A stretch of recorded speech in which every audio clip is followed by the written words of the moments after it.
Reflexão: o diabo é a natureza humana, dentro de um contexto bíblico sério. O diabo não é a figura caricata de um ser espiritual com chifres, cauda e tridente, como a tradição religiosa construiu ao longo dos séculos. Essa imagem foi moldada muito mais como um instrumento pedagógico do medo, da culpa e da condenação, do que como uma leitura fiel do texto bíblico.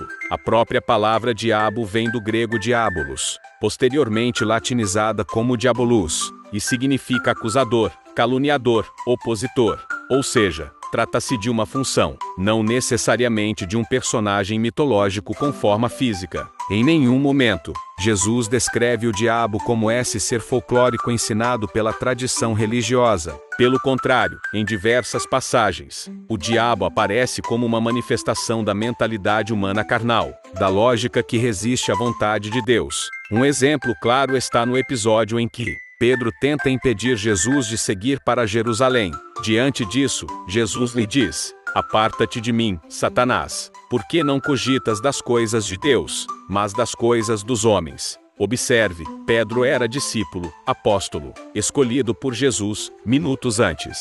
Havia confessado que Jesus era o Cristo, o Filho do Deus vivo, e Jesus afirmou que essa revelação não veio da carne nem do sangue, mas do Pai. Então, como explicar que o mesmo Pedro, logo depois, seja chamado de Satanás?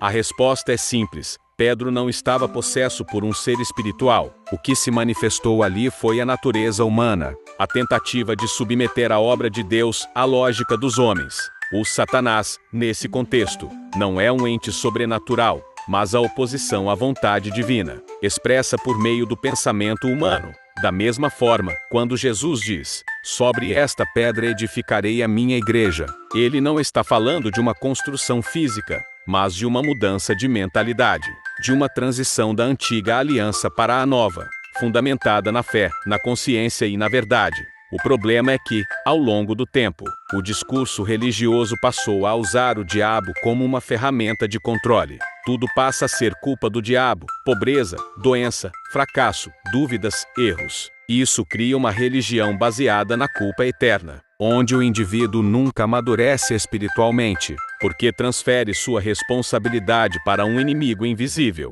Assim, em vez de despertar a consciência sobre o certo e o errado, o sistema religioso empurra as pessoas para rituais, campanhas, sacrifícios financeiros e ameaças espirituais.